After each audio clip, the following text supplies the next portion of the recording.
Srija, Good morning, sir. good morning. So I see that you are from Telangana and you have Yes, done sir. your MBBS in 2018 Yes, sir. and some of the hobbies are singing Telugu Yes, sir. classical music. Yes, sir. Okay. Yes, So sir. can you tell me some of the recipients of Bharat Ratna Award in music category?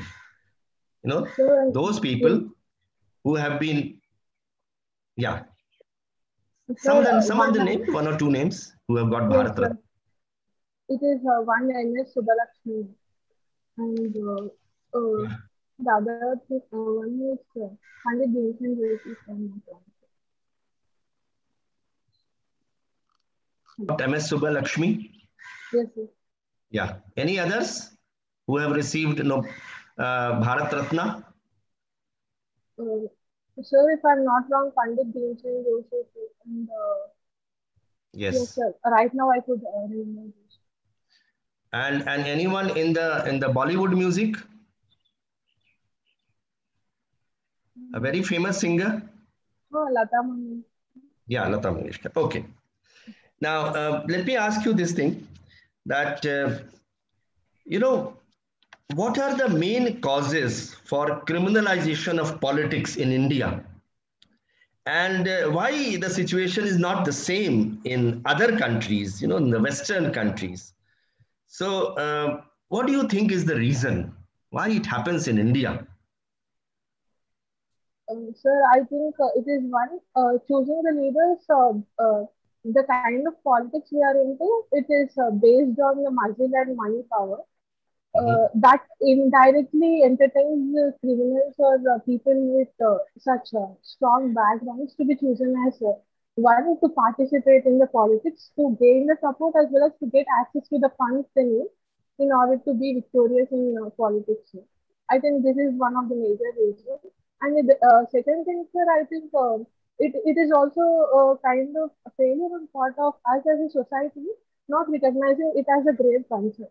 Because if we see there have been no proper provisions like mandatory provisions which other than the Representation of People Act which says that only person who is liable for punishment of 6 years is someone who has to be disqualified for. But there are many people who have done grievous, have committed grievous crimes, but are under trial and being and are enjoying the politics also. So on the part of judiciary also, I think judiciary as well as legislature or the executive, I think we need to take the steps in order to correct this mistake. So I think it's a holistic. It is a mistake from all the people from all the sides encouraging criminalization in politics. Sir. Okay, so you would recommend that there should be some kind of electoral reforms to Yes, sir. correct this thing which Yes, is sir. going on in this country. So some Yes, kind of sir. I do. through electoral reforms. Okay. Yes, sir. There have been many suicides, committed by farmers all over the country. Yes, sir. Now, do you think that more than drought, it is the debt, which is, drawing farmers to suicide? Do you agree with this? Yes, sir. I do agree because I'm from the state which stands fourth in farmer suicide, sir. Because one, it is not just drought, sir. If drought is a problem, then even Israel would have been nowhere. There are many countries, many states who are excelling in agriculture in Mhm. spite of having their limited conditions.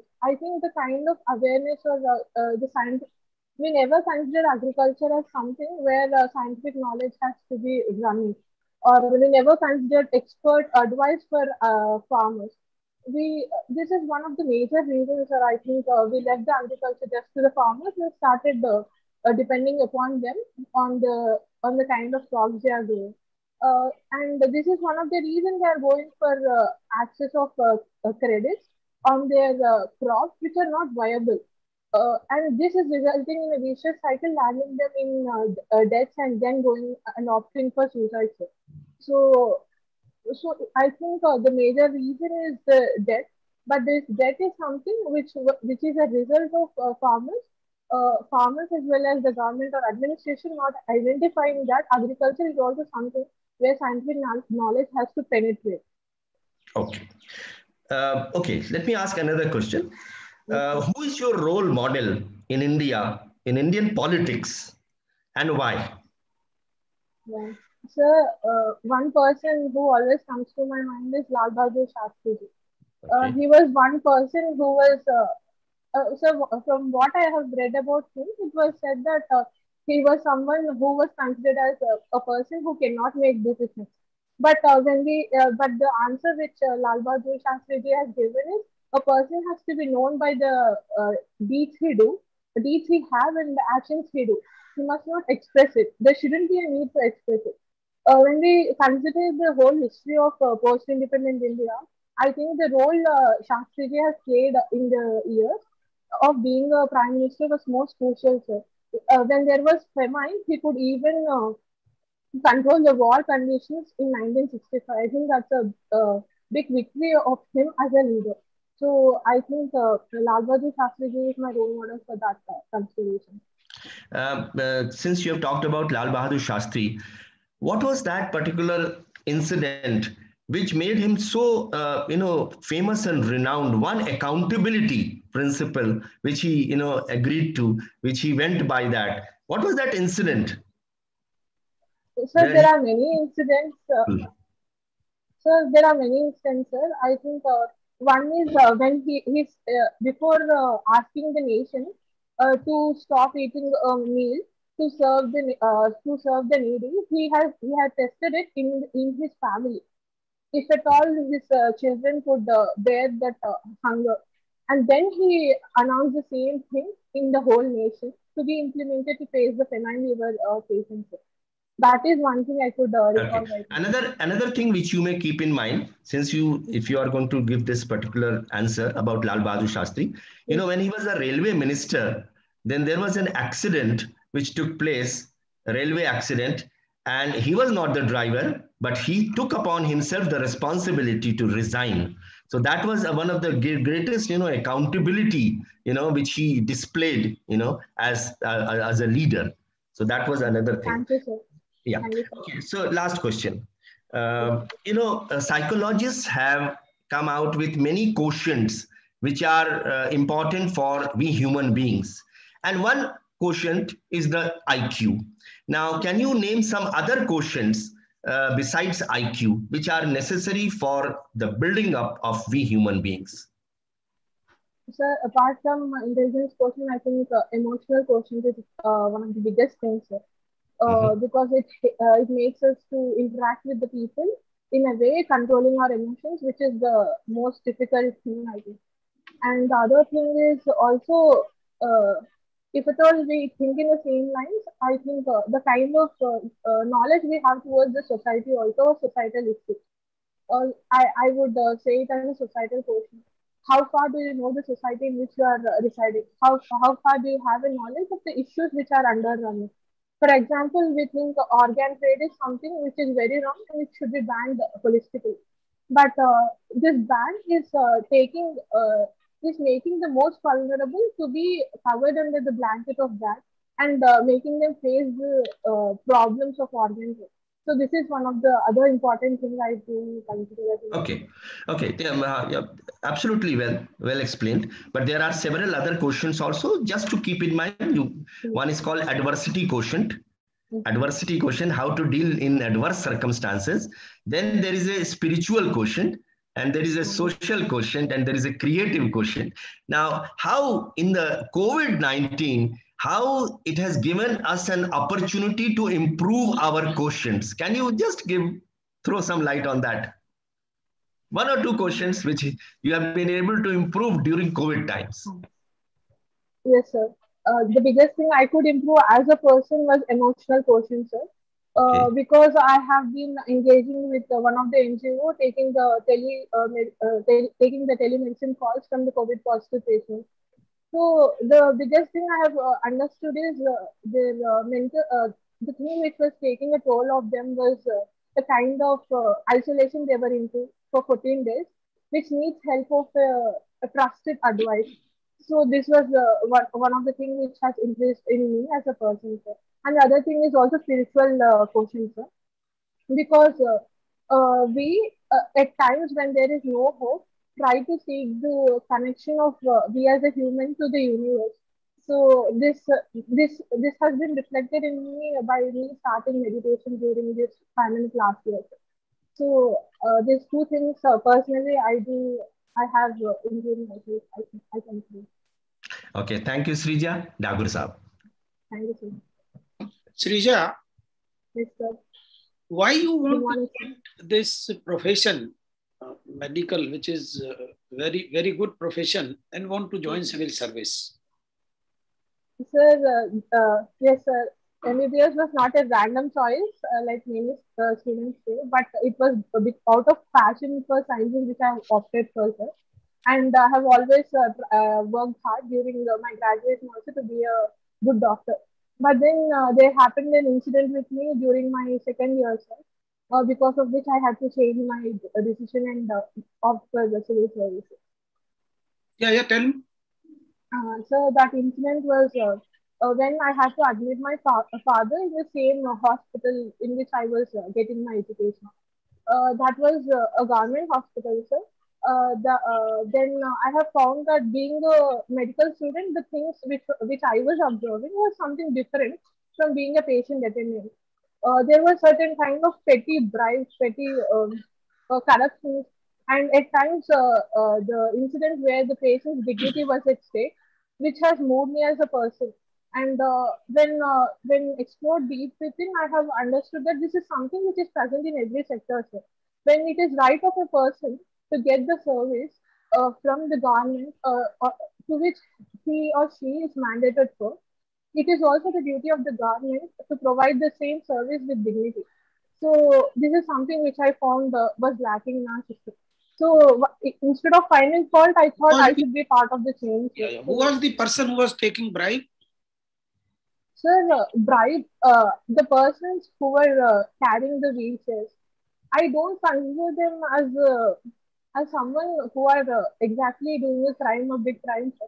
But then it is something which is very harmful to the poor patients who are entering into.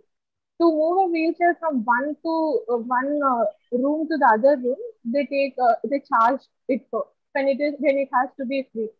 And also at times the patient is made to stand in the rows of inpatient and outpatient sections. Srija, I am asking actually, who was the person who was taking the bribe? Was he from the hospital side, hospital administration? Yes, sir.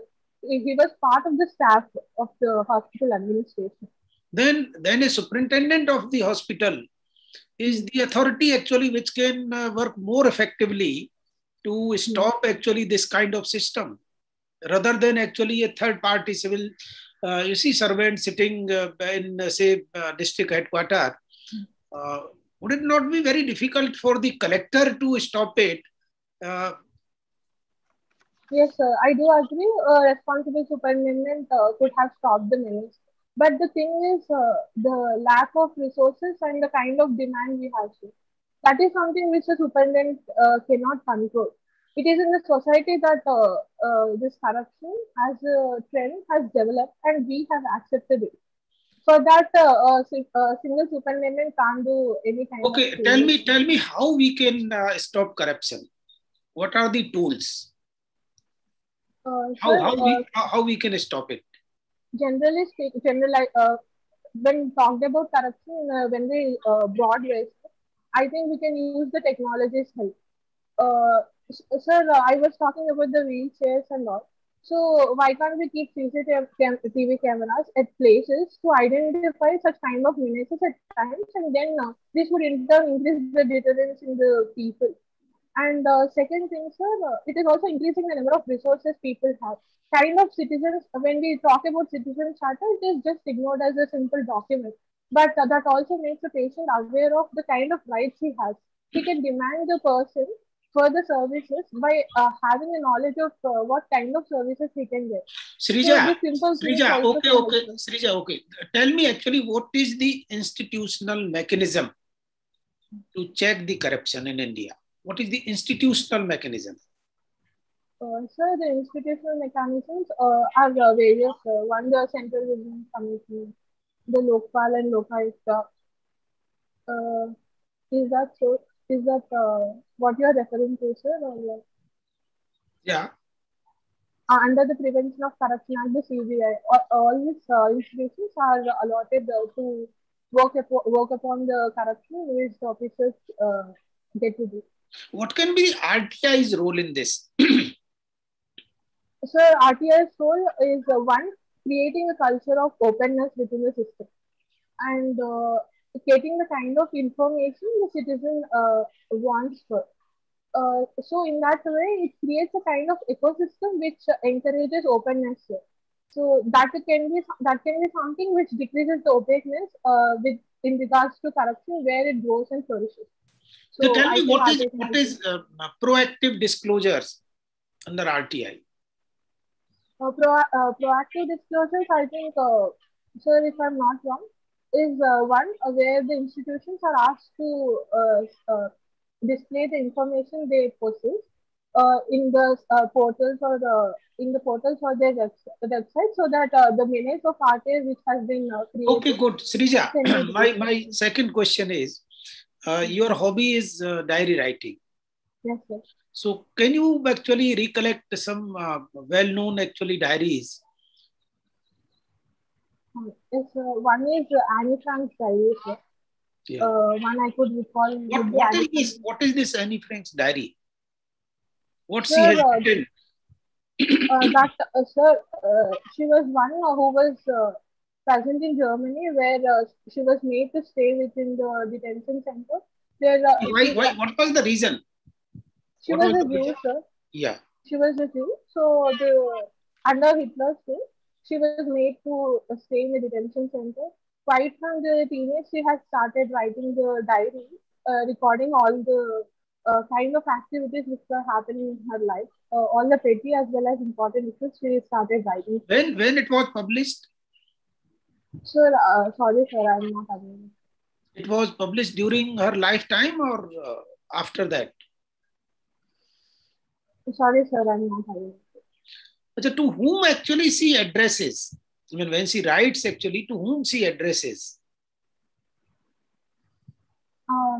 Sir, I could recall that she used to give certain names to the characters, what she describes it. Like her mother, she names by saying some words. Or this thing, sir, I don't have an idea of. No issue. Now, my last question. Yes, we have two houses in the legislature, in parliament. Yes, one is Lok Sabha, and the second is Rajya Sabha. Yes, what is the terminology used for this? When we have one house and when we have two houses? Bicameral legislation. Can you tell me, there is actually second house in a democracy, which is supposed to be most powerful. Number one, which is the country, and second, what is the name and why it is very perceived as a very powerful institution? Sir, it is Senate. It is USA, sir, where the second house is more powerful, composing of the Senate. So. Yeah. Yes, good, correct. But how? Why it is perceived as so powerful? What is the reason? One, it is directly elected, sir. And the other reasons I'm unable to recall right now. Okay, thank you, Srija. Harishi. Yes, Srija, you completed, good morning. Yes, good morning, sir. You completed MBBS in 2018. Yes, sir. Have you worked since then? Sir, after my 2018 has been my final year, sir. 2018 to 19, I've been working as an intern in the Osmania General Hospital and Allied Hospital. Then I have started preparing from 2019 and gave my first attempt in 2020. Okay, fine. Now, you tell me, you like to meditate. Yes, sir. Is this not a contradiction with allopathic medicine that you have learned? No, sir. I think Because any kind of medicine, I'm a doctor first, and before that, I'm an individual who believes in efficiency, to get efficiency from all the directions, into a person who would look for knowledge from all the sides. So I don't think it's something which opposes allopathy, sir. Where is the place of meditation in allopathic medicine? Sir, even in allopathic medicine, there are many doctors who practice allopathy but also consider meditation as an important thing, sir. Because allopathy No, is I'm something. asking you, in your formal education for MBBS, have you ever been taught meditation? Or do you know what it does physiologically? I know what it does physiologically, sir, but then it was never taught as a curriculum in our allopathic medicine. Huh. So physiologically, meditation tries to settle down the blood flow within your systems, and then thus increasing the oxygen supply to the brain and each cell, thus increasing the efficiency of how a body runs. It generally prepares one for the 24 hours of journey. But if it is so established, as you are implying, why the profession has not acknowledged? Sir, because one, there has been no stress on integrated medical systems. So there are many different medical systems, but never integrated. If at all integrated, I do think even allopathy would embrace meditation as one of the treatment choice. Okay. And also kind of awareness or kind of research. There are researches based on meditation and its advantages, but they never made as a curriculum in graduation. This is on the side of kind of creating a education curriculum from the administration side, sir, because it has been static since 20 to 30 years right now. So that is also one of the reasons that it has never been adopted in India. Okay. These days, if you look at the hospital, besides COVID, there is also another disease which is popping up, and people are even dying. It's called mucormycosis. What is that? So, mucormycosis is a fungal disease, sir, which is a systemic fungal disease where it spreads to whole body. The major reason this is spreading as a very problematic thing is one, whenever there is any kind of infection, our immunity is compromised. So, whenever immunity compromises, the first thing which a person gets infected is a fungal infection. And second thing, the person who is under severe COVID infection is kept under steroids, IV steroids. And because steroids also are a kind of immunosuppressant, which encourages certain fungal infections like mucormycosis. And because of the unsterile oxygen cylinders or the water which we use for purifying this oxygen, the already present fungus is entering the systems of the people, and then it is contaminating the body. This is the reason why mucormycosis has become dreadful in COVID-19 patients. What is the treatment? That is, sir, it is taking IV antifungals. Sir. Okay, IV. Yes, sir. Okay, fine. Now, you are from Telangana. Yes, sir. Can you give me a health profile of your state? Sir, Telangana, as per 15th Finance Commission, the MMR, infant mortality rate, all the rates and ratios are normal, sir, and they are excelling well. But the one thing which has been stagnant is anemia, sir. It is little higher than national average. Sir. It is almost 53% that 1 in 2 persons are facing this issue of anemia. So this has been a major problem which my state has been facing.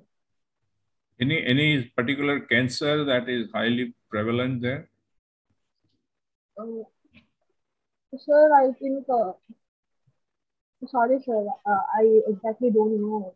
Okay, so you're saying that it falls within a normal range of Indian parameters, except anemia. There's nothing particular to pay attention to.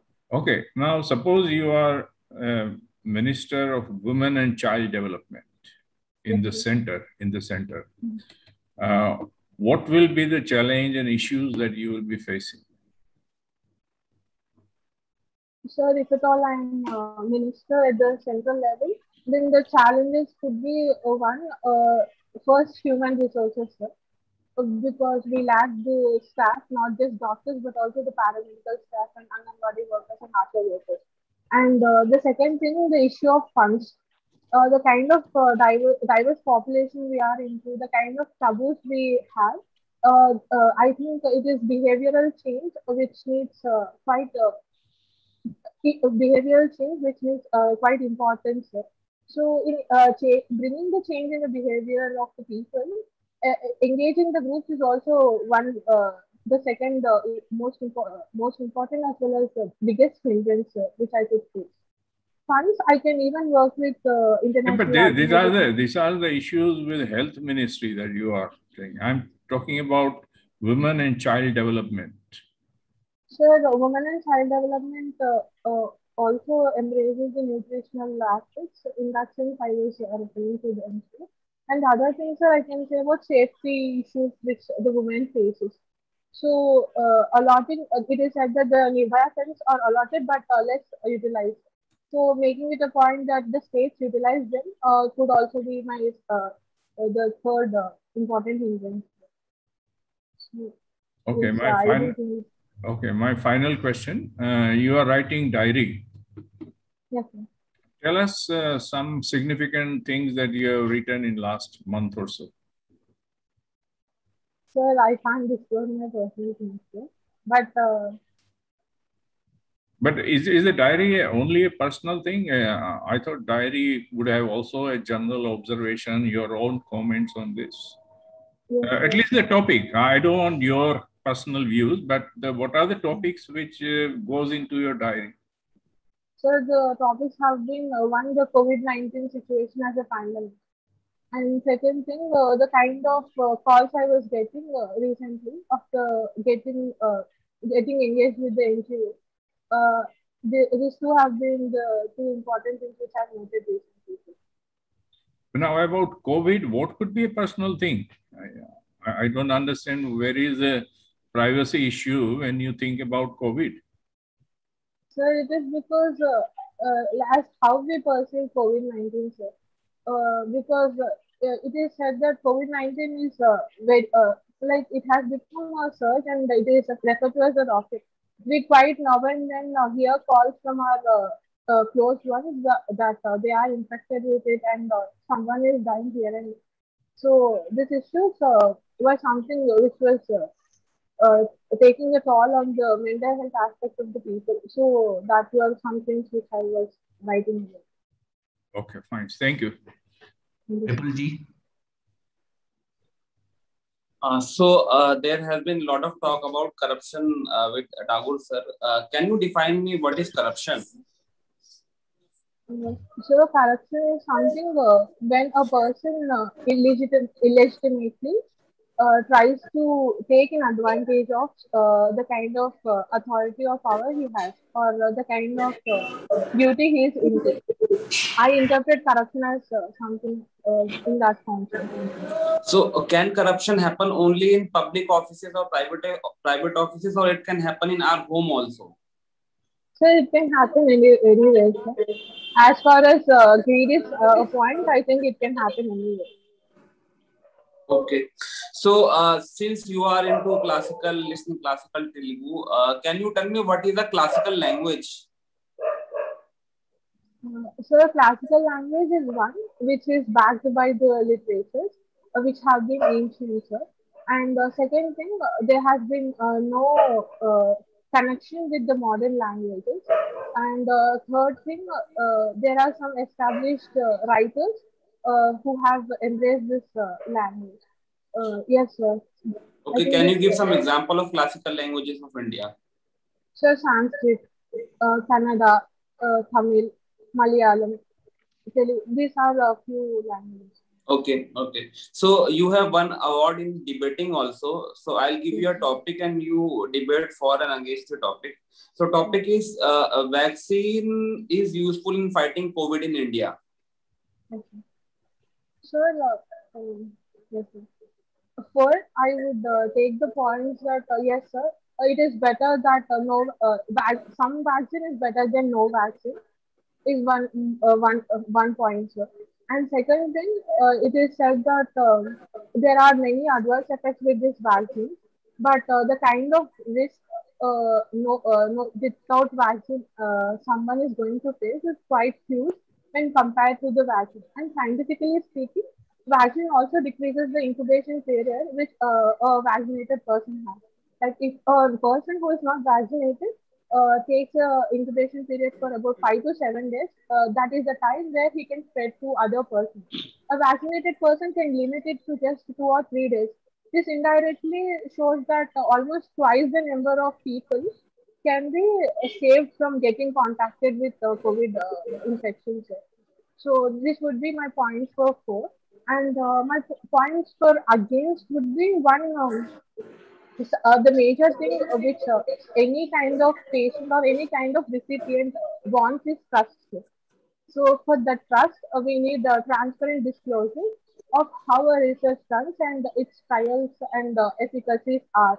And at times, the same vaccine is being used in different countries also. But then their medical agencies have made it a point that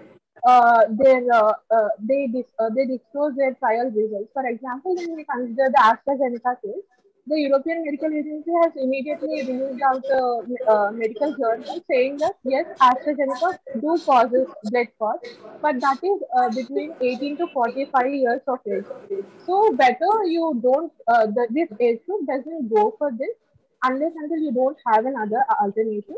But however, saying the same, this by taking no vaccine, you are going to get infected with COVID-19 and going to get the blood clot, which would be almost 10 times when compared to taking the vaccine and getting infected and getting the clots for 3 times. So in that way, disclosing facts and then going for vaccination would be much important thing. I think this would be something which is against. Okay, good. Recently, there is a term called as happy hypoxia in news. Have you heard this? Happy hypoxia. Sorry, sir, I'm not aware. Okay, okay, no issue. Today is a very famous day, World Red Cross Day.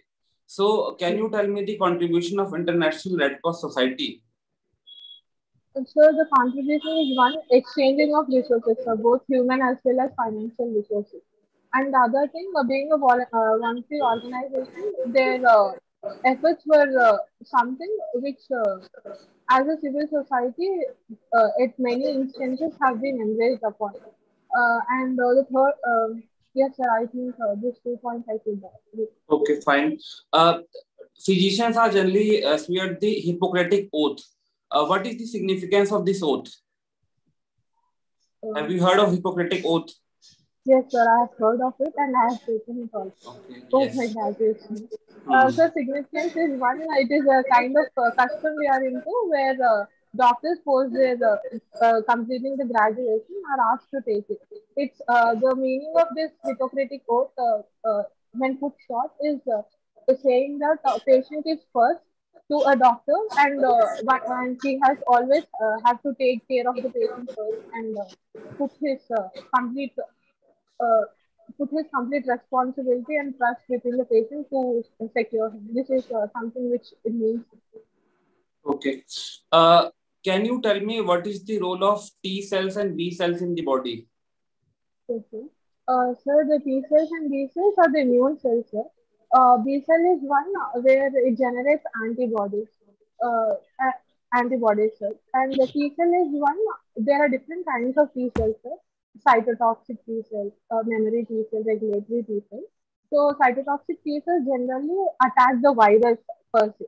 But T memory cells gets an idea of the kind of genomic composition this virus has, and then whenever there is a reinfection, it guides the B cells and T cytotoxic cells to increase in number and then attack the virus immediately. This is the reason that the person who is infected with COVID-19 is considered safe for next 4 weeks. So this is the kind of mechanism we use in vaccination also, sir, where the T memory cells are something which are very important for our immunity. I'll ask a different question related to water. So there has been report by Niti Aayog that there would be shortage of water in the major Indian cities. So in this context, can you tell me what is a grey water? Sir, grey water is water which comes from the sewage. Yes, go ahead. Yes. So, sir, I couldn't get your question, sir. Pardon, sir. I'm asking what is a grey water? I mean, how it can be utilized? Yes, sir. So the sewage water is what is referred to as grey water. When considered about its utilization, one, a nation like India, which is facing water crisis, can utilize it as a backup option for the industrial purposes, for the domestic purposes, at least, because we do lack the technology for making it viable as a drinking water option. And also for irrigation purpose, also it can be quite technological interventions can be made so that the crops which need irrigation to a very surplus extent can use the same water also. And also the sewage contains nutrients like phosphates and ammonia. They can be extracted and used as fertilizers also. The aquaponics, which we hear of cultivating the fishes, does uses this concept. So in that way, I think sewage water is also a kind of resource which we have. Okay, good. My final question is, you have placed Indian Defence Estate Service quite highly. So can you tell me what is the career growth of IDES, Indian Defence Estate Service? Sir, I'm exactly not sure of what is the career growth, sir, but I have opted it because within a smaller arena also, we get to do a quite a good amount of work. And also being engaged with different services is a matter of pride, sir. So that was the reason I have opted it in a higher position. Okay, thank you. Atish ji. Thank you, sir. Can you tell me what the One Health approach is? Good morning, sir. So One Health approach is one where the environmental health, human health, and animal health are considered as an integrated concept. What is India doing to promote and propagate One Health approach? So we have been engaging with WHO, and we have adopted the other campaigns where access watch and reserve criteria for different antibiotics have been done. And second most important thing, we banned polyester as something to be used as a medicine in poultry. And the other things in regards to One Health concept can be the recent budget also, sir, which says that water and sanitation is also a part of health criteria. When they proposed the Jal Jeevan Mission, they identified environment as something which is linked to human health.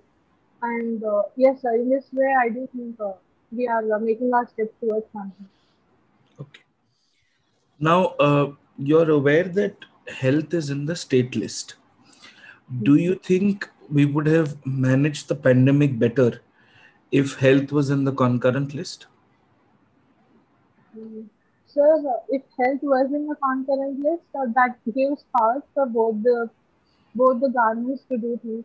But pandemic as a whole, I don't think so. A single thing could have made it proper or right, because there are many other things also which have to be considered. For example, it is said that the public health comes under the other list, not state list.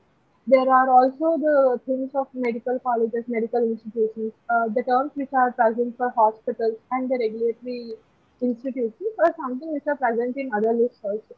So this is one thing which I can say that should also be changed in order to bring the kind of change which we want. So do you think health should be moved to the concurrent list? Yes or no? Sir, no, sir. I don't think, because bringing it in. One second. So you say that health should not be moved to the concurrent list. Fair enough. Now tell me something. Education was moved from the state list to the concurrent list in the 70s. Okay. Do you agree with that decision? Yes, sir. Because one, if you see, education is quite interrelated. Because the higher education aspects, when you see the secondary and higher education, the kind of funds the state has to get, it is from the center. So it is not just primary education which we need to focus upon. So the vocational education, the secondary and higher education, also something where the center has to play an active role. So in that sense, I do consider it as a step where the concurrent placing the education in concurrent list is fine. So it But makes sense for education to be in the concurrent list, but health should be in the state list. sir, sir, I consider health to be in stateless because the health resources which we are looking into, the tertiary, even though they are less in number, it doesn't make a big deal, sir. But the primary and secondary medical institutions have to be in very large number. And these primary institutions are primary health centers, sub-centers, are something which are present in the very local level, where the local government instead has to play a very important role. And keeping that thing in mind, I consider that they have to be in the status. Health has to be in status. Understood. Uh, the National Medical Commission has been set up recently and Yes, is sir. now functional. What is it that the National Medical Commission will do differently that the Medical Council of India could not do otherwise? You could have just restructured the Medical Council. Why did you create a separate and a new National Medical Commission? So the major reason which was said when NMC was constituted that NCI is something which we can't change. It has to be completely abolished because it is completely corruption leader. So that was one thing, sir. And what especially the NMC can be one, sir. It has four votes allotted for the education purpose, for the research purpose, and also regarding the medical registration purpose. So making certain autonomous votes instead of giving all the power to a single institution would increase the efficiency, sir. And also there is a mandate that it also includes certain experts. So earlier NCA was one body where it was 100% constituted by doctors only. There the expert advisors were something which was very less often seen. So this would in turn increase the So, efficiency and as a doctor yourself, the Medical Council of India had more representation of medical professionals than non-medical professionals. But now the National Medical Commission will have an equal composition of medical and non-medical professionals. So, as a doctor, do you agree with the composition of the National Medical Commission? Do you think it's in the interest of the larger good? yes, when considered as when we consider larger interest, I do consider, sir, that such kind of changes have to be brought because we can't ask the same person to regulate himself. That would in turn bring a kind of conflict of interest and biases when the same person works also. So, and when one person has to work for the other, and it has to be made as a point that even though he's losing certain interests, the other person or the public in large interests are safe. So, considering that aspect, I do think NMC is the right step. How are viruses named? So, viruses are named by an international organization. So, it goes with the International Taxonomical Committee. Exactly, I'm unable to recall the name. So, but there is an international organization which names the viruses. And how are diseases named? Mm, sorry, sir, I'm not aware of it, but COVID-19 was named after. Not asking about COVID-19. I'm asking how are diseases named in general? Sorry, sir, I'm not aware. As a doctor, you must know how a disease is named. Yes. Yes, Right. My last question to you is a question on an opinion. yes, yes. Uh, do you think patent restrictions must be removed from vaccine productions globally? Sir, I don't think so, sir.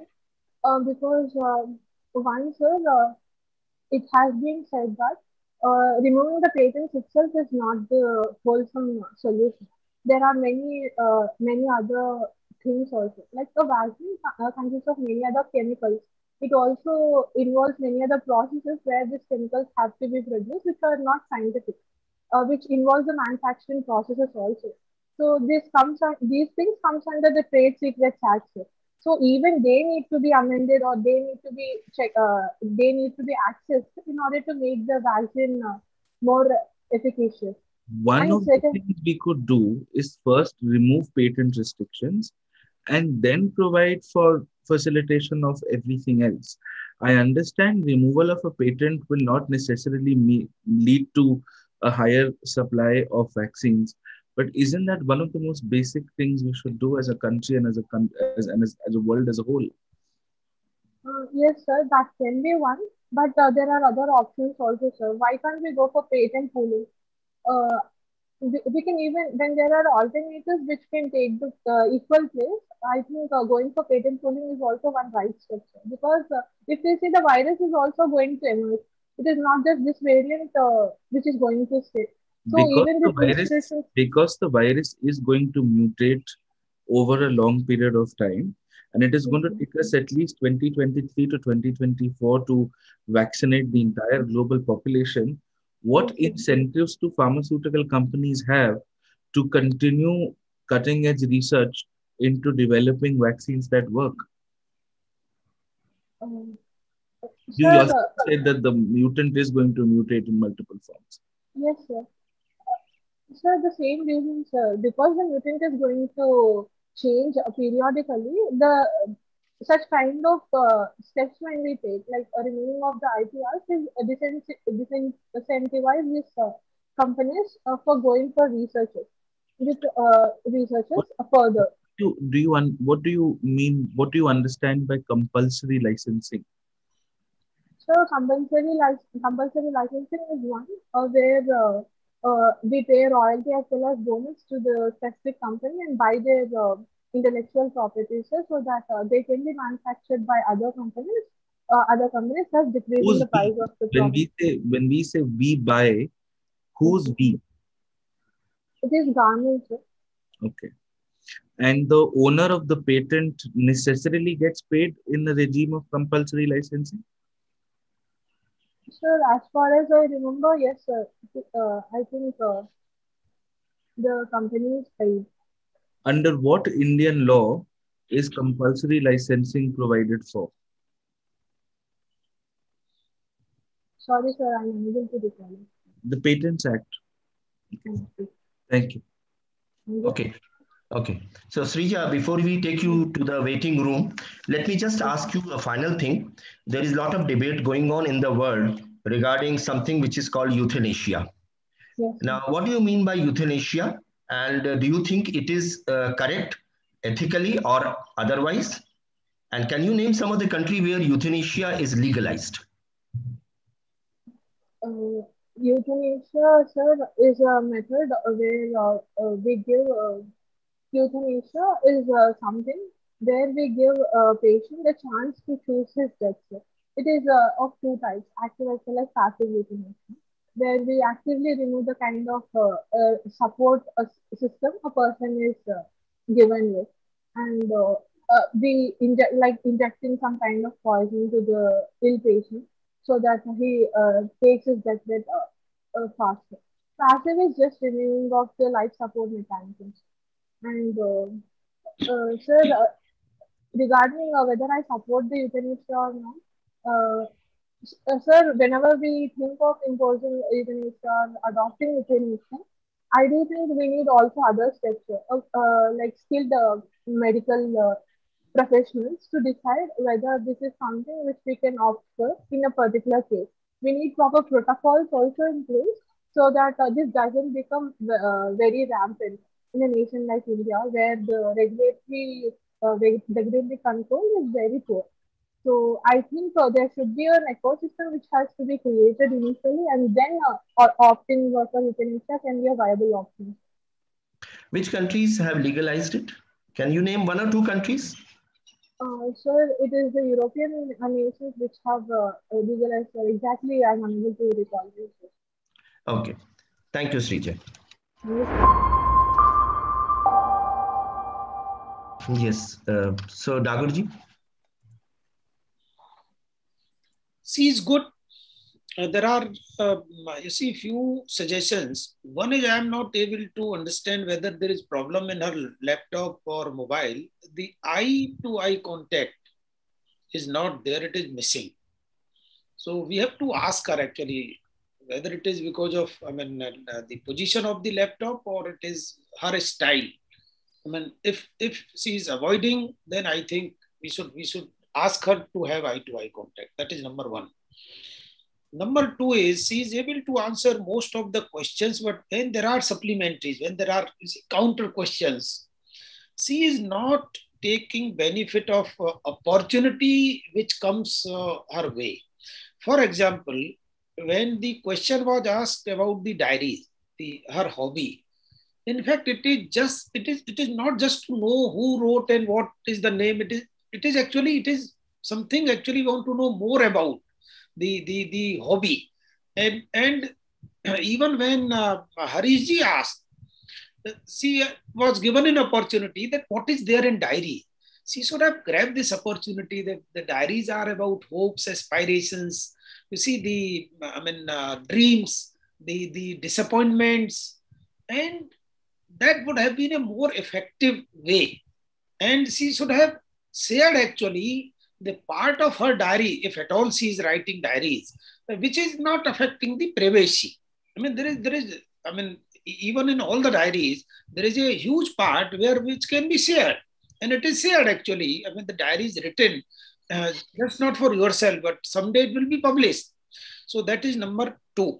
The similar type of thing I observed when she was answering the question of Minister as Women and Child Development.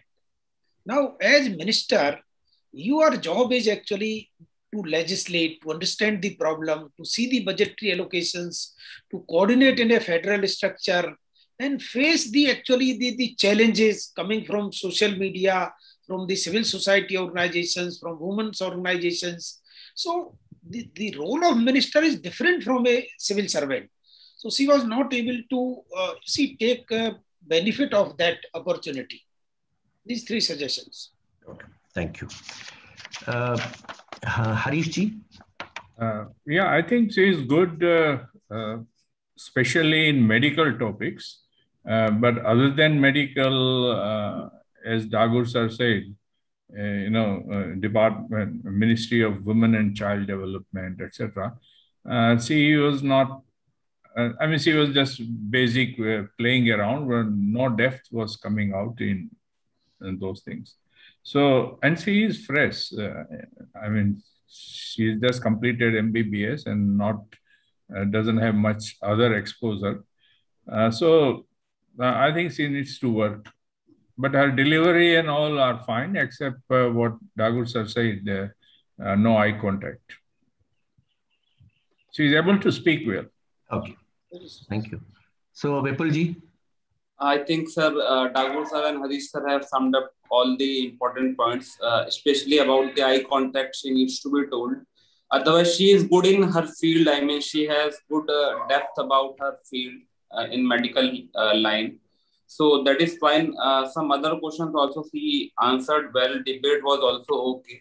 So I found her energy level quite good actually. I found her energy level quite good. It was not dipping throughout the interview. So that is a good point from her side.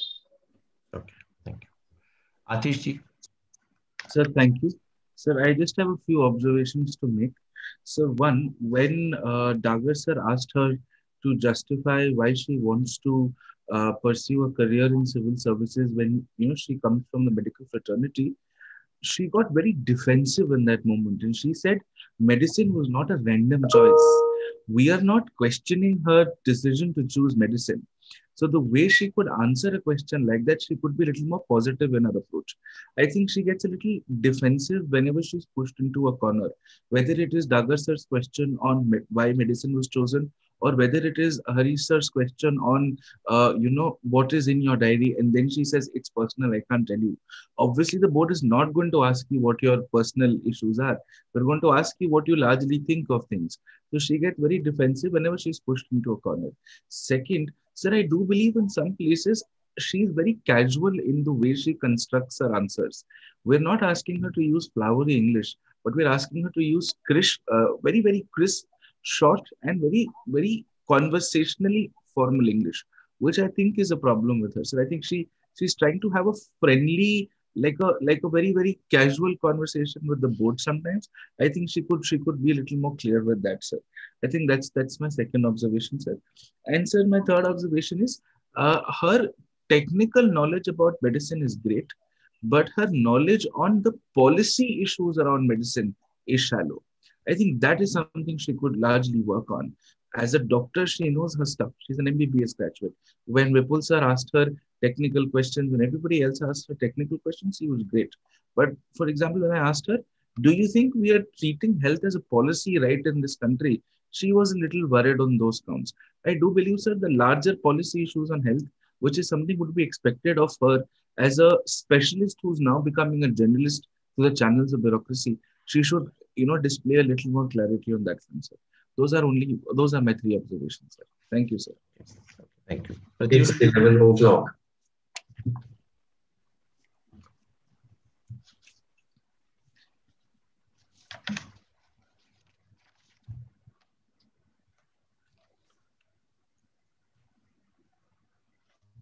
Yeah.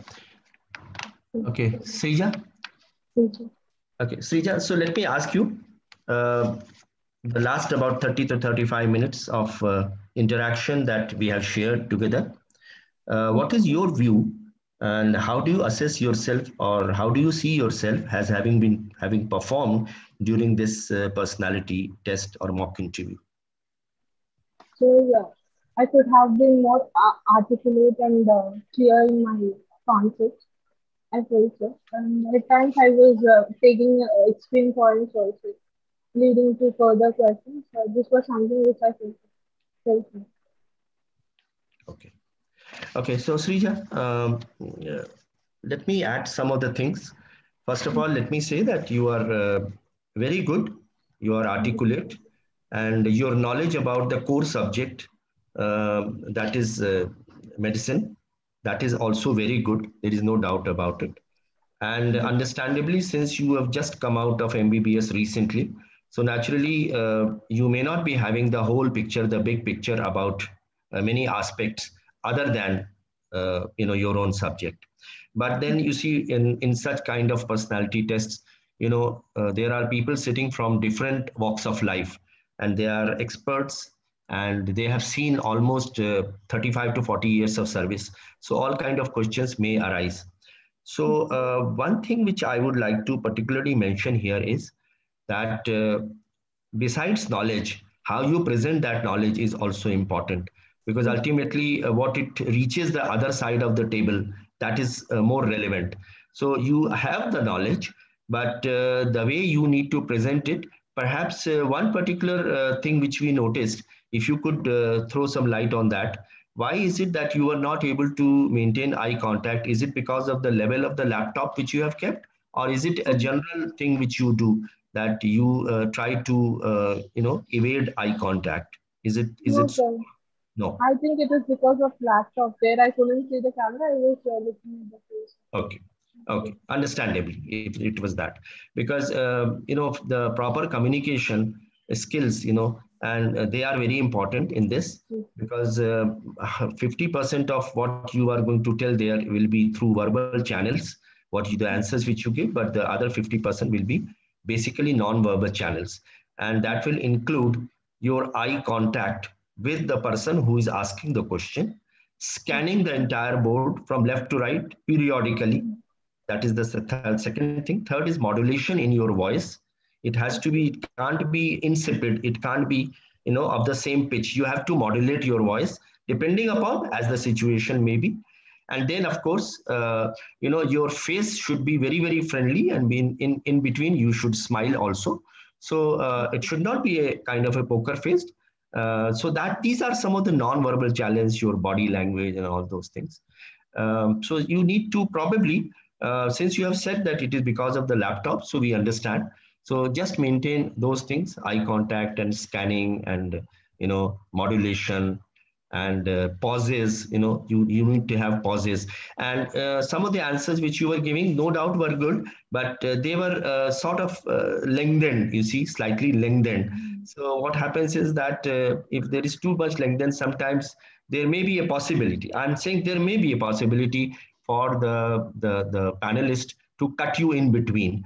So you have to be very, very crisp rather than having very lengthy answers to your questions. And then one more thing, which is a general remark. And though, as I said, again, at the cost of repetition, I will say that you are very good. And but some of the questions, the answers were absolutely correct. But the second question, which was the supplementary to that, perhaps, a greater preparation would be required. So don't think that you will be, the panelist is going to stop at one particular point. He may ask for further searching questions, emanating out of the first question itself. So you have to go deep into that. That's a general thing. And this is, this will help you in making your impression that you are not having only the surface knowledge, but you have gone deep into it and you understand what is there inside. So the depth to that will come only when you go to the further deep into the subject. And, some of the things like the role of the minister as a minister, what is the role? So the role of civil servant and the role of the political executive, they are slightly different, you see. So as a minister, you have to have an overall view of the entire situation. So it's the big picture you have to have. The role of the bureaucrat or the civil servant is basically implementation, though of course advising also the political executive. But the political executive has to carry out its role of meeting the different NGOs. What is the budgetary provision? What is the interaction which will have between the union and the states? And so on. So therefore, perhaps it will be a good idea if you study what is the role of the permanent executive and the role of the political executive, because they have got defined roles. And as I said, you are very good in your topics on health, but when it comes to slightly, the policy formulation, what are the policy issues in regarding the health and medical education, perhaps you may go slightly more deep into this. And your delivery otherwise is absolutely fine. And there were no jerks or pauses. You were able to come out very, very fluently in a very smooth manner. So that way is absolutely fine. And I think overall, we would definitely say that you are very promising and you can definitely come out very, very successfully. Just work on some of these areas. And you see, you are at sometimes very defensive on even the question regarding medicine. Why did you, why medicine? So don't be, defensive at all. And you have to come out with certain interesting and good answers, which are more convincing. So, and the issue why you want to join civil services, that is a question which is a mundane question, which everyone is going to ask you. So why doing MBBS and then coming to civil services? So prepare that question in well, so that you can give a convincing answer. So you see, it's sometimes what happens is that the answers which are given by the candidates, no one knows that ultimately he is going to do that thing or not. If he says that, yes, I need to be ethical. Well, the panel has no way of, ultimately, a person may ultimately turn to be very, very dishonest. But it is that at that point of time, the answer which you give, it has to be very convincing. So rather than talking about utopian or idealist replies, I want to serve the society or I want to give back to the society, these things, do not cut ice. You have to be more, the answer should be such, which should be pragmatic and convincing.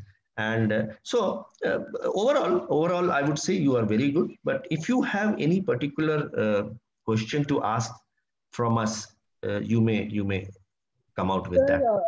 This lengthy answer is something everyone says. Like, I am unable to understand how should I do.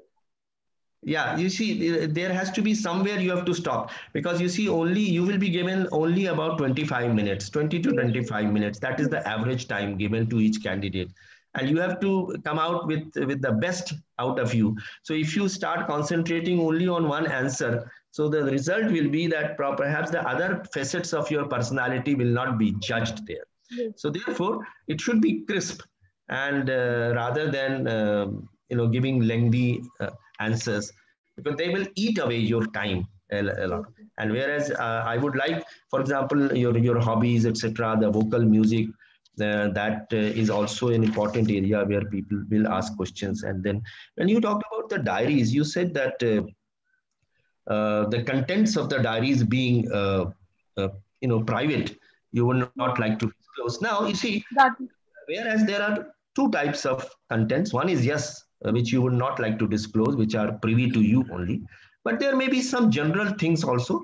And when you these kind of open-ended questions are asked, that gives a lot of liberty to the candidate to pick up that opportunity and give out answers which can be very, very convincing. So you could perhaps give out some portion, what you have written about. Might have written about the nature, about the environment, about the beautiful things which happen here, what happened in the morning when you got up, and so on, which you can always divulge without any such risk. So use that opportunity. You see, sometimes it comes with a matter of chance only that you get open-ended question, and that open-ended question is something which you should jump at. You see, ultimately, it is an opportunity. And when you enter the room for the interview, pick up such opportunities whenever they come to you and try to use them to your advantage. Okay? Kusumaji, can I just add one thing? Srija, you see, why our answers are lengthy? Do you know what is the reason? The reason is because you are not looking at the panelist who is asking the question. What is the purpose of asking that particular question? So you have to satisfy the panel. You are not supposed to demonstrate your knowledge. So just see actually that the panelists who are asking the question, why they are asking, what they want to hear from you. Concentrate on that. Okay, Srija. So and the answer to why you came, why you want to come to civil service, you said one incident of your father's hospitalization changed your mind. Now someone says, okay, if there is some another incident, then you will go out of civil service and do something else. So one incident, sometimes it can be very striking, but it's not very convincing. So I should just be ready for the lead question. Okay. Yeah. So Srija, so this question about why do you want to leave the medical profession and join civil service, that is a question which will definitely come, and you have to give answers. And the lengthier part, that since I noticed it in the beginning itself when I was asking you questions, so some of the answers were quite lengthy, and it could have been slightly cut short. So you need to work on that and start writing the answers. You see, the best way to that's all those questions which you can anticipate coming there, start writing their answers on paper, so that you know that which are the best answers which can be given in a limited period of time. Okay. Otherwise you are very good and you stand a full chance of making it finally to the civil services. But just work on some of these areas which you have suggested. And you have diary issues that I wantedly have said that there are some private things which I cannot can I use such kind of words in interview form? I wanted to test it. So when sir has asked me, I have said that there are some. I think diary writing is something which is private, sir. I cannot disclose. I've taken that stand. Is that fine, sir, if I say that? No, rather than saying that there are these are private things which can't be disclosed, you should have a positive answer rather than saying a negative, because it's a negative answer. So give a positive. Yes, surely, sir. This is, for example, the other day when it was my birthday, and this is what I did, and so on. So rather than answering negatively, come out positively. See, just 1 minute, Srija. You see, diaries, your diary, personal diary will have so many, you see, hopes, aspirations, dreams, disappointments. I mean, and part of that is actually, it's not very private. There will be many things actually in your diary which can be shared, with family members or anyone else. So you highlight that aspect. If Penal is not asking that I want to read your diary from beginning to end. The Penal is asking, is there something interesting that you want to bring out? For example, you can say, okay, I saw, on TV, I saw people are suffering because of lack of oxygen. And that goes into a thinking process. So it's your opportunity to reveal your deep thinking that may not have come out in the and there's nothing, things like these are not really that personal. I've just used it as a kind of testing, so like, can I use it or not? Will it become very contentious? That's the way I've said it. Yeah. Wow. So the only thing which we want to particularly say is that whenever giving an answer, try to give the answer which appears positive rather than negative. So everything can be explained in two ways. So one is a positive outlook and the other is, and that is the attitude, you see. The attitude is very important, you see. So knowledge and skills are necessary, but attitudes perhaps even more necessary. So therefore, have that attitude. Okay. All the best. Thank you so much, sir. All the best to you. All the best, Rija. All the best. Thank you so much, sir. Unacademy. Let's crack it.